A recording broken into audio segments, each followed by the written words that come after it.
শুভেন্দু অধিকারীর বিরুদ্ধে কলকাতা হাইকোর্টে দ্বারস্থ হন রাজ্য।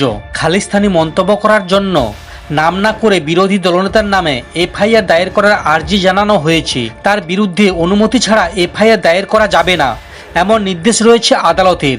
সেই মর্মে মামলা দায়ের করার আবেদন জানায় রাজ্য। এই বিষয়ে কলকাতা হাইকোর্টের প্রধান বিচারপতি ডিভিশন বেঞ্চের দৃষ্টি আকর্ষণ করেছেন রাজ্যের আইনজীবী।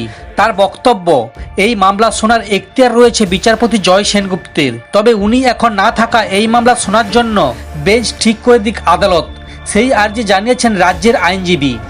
এই মামলা দায়ের করার অনুমতি দিয়েছে কলকাতা হাইকোর্ট। মামলা বিচারপতি জয় সেনগুপ্ত শুনবেন বলে জানানো হয়েছে, তবে তিনি এখন আন্দামান নিকোবর দ্বীপপুঞ্জে সার্কিট বেঞ্চে রয়েছেন, তাই প্রয়োজনে অনলাইনে হবে মামলার শুনানি। মঙ্গলবার এই মামলার শুনানির সম্ভাবনা। শুভেন্দু অধিকারী আদালতে অনুমতি নিয়ে সন্দেশখালী যাওয়ার পরই রাজ্য বিচারপতি কৌশিক চন্দ্রের দ্বারস্থ হয়েছিলেন। তখনই শুভেন্দুর বিরুদ্ধে এফআইআর এর আবেদন করা হয়, কিন্তু বিচারপতি জানান প্রধান বিচারপতির নির্দেশে বিচারপতি জয় সেনগুপ্তর এজলাসে শুভেন্দুর শুনানির রক্ষা কবচ সহ একাধিক মামলার শুনানি চলছে, তাই তার কাছে আবেদন করতে হবে।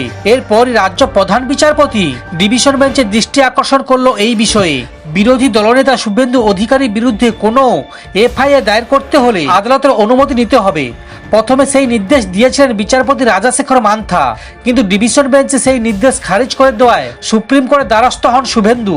সেই নির্দেশ খারিজ করে পুনরায় তা হাইকোর্টে পাঠিয়ে দেন। পরে আদালত জানান এরপর থেকে তার বিরুদ্ধে এফআইআর দায়েরের জন্য আদালতের অনুমতি নিতে হবে। সমস্ত খবর দেখতে এই চ্যানেলের সঙ্গে থাকুন। ধন্যবাদ।